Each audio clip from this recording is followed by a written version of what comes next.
When I first started working with sourdough, I made every single mistake in the book. It cost me a lot of time and a lot of money and a lot of frustration. And I almost gave up working with sourdough and went back to just working with yeasted breads.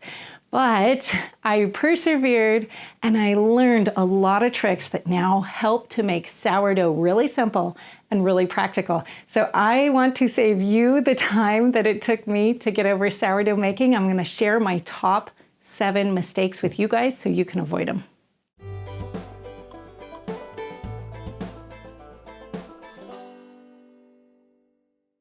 Mistake number 1 is keeping too much starter.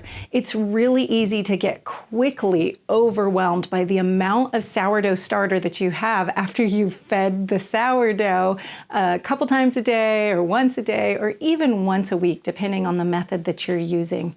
So my first trick for you guys is to make sure you keep small amounts of sourdough. You don't need more than a couple of tablespoons in order to get ready to bake with. Again, you can quickly size up how much sourdough starter you have, but you can also really quickly get overwhelmed if you keep too much on a day-to-day basis. So instead of feeding large amounts, go ahead and just feed a small amount to a small amount of starter.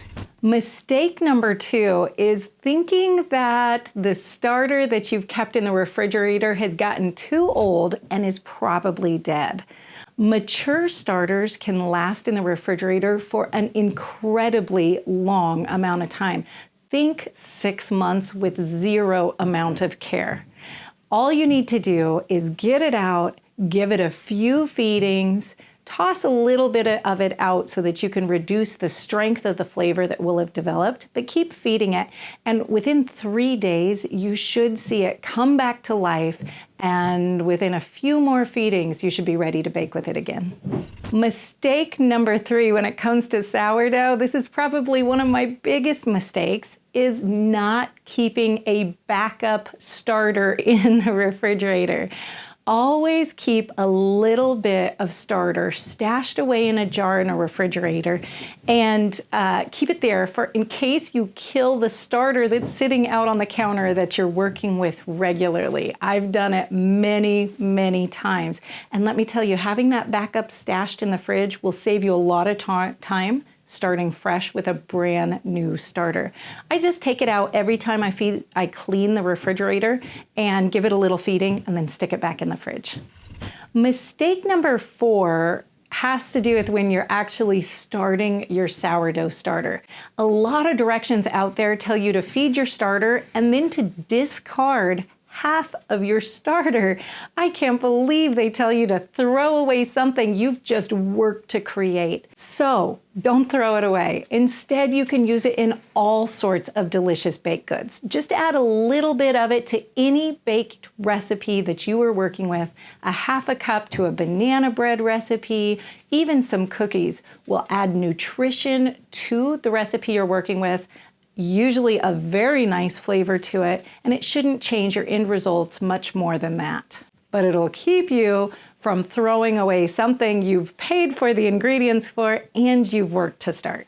You can also find a lot of recipes out there on the internet for using your immature starter for just flavoring instead of for the actual rising agent.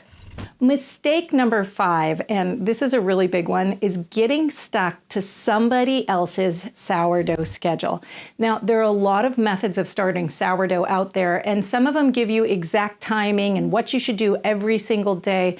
But I want you to know that sourdough is incredibly flexible and it can work with your schedule whenever you need it to, whatever your schedule looks like. Remember, you can always stop and put your sourdough into the refrigerator to stall the process. This is true of a sourdough starter. It's also true of a sourdough dough that you're working with, but you're not ready to let it finish rising or you're not ready to bake with it yet.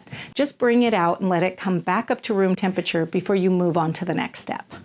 Sourdough mistake number 6 is limiting your thought process when it comes to sourdough to only gluten grains. You can make amazing gluten-free sourdough starters and baked goods. And I mean amazing. You can make a sourdough starter out of a quinoa.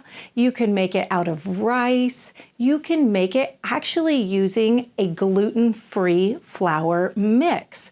It is incredibly versatile, and I actually think it turns out way better gluten-free bread than just the yeasted gluten-free bread.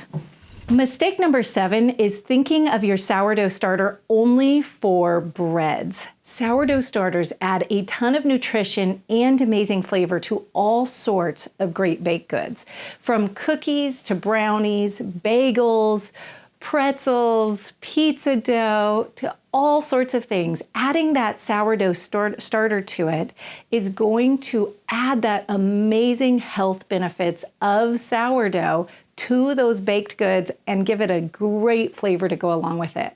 Check out this video where I take you every step of the way through making amazing sourdough Parker house rolls. We'll see you there.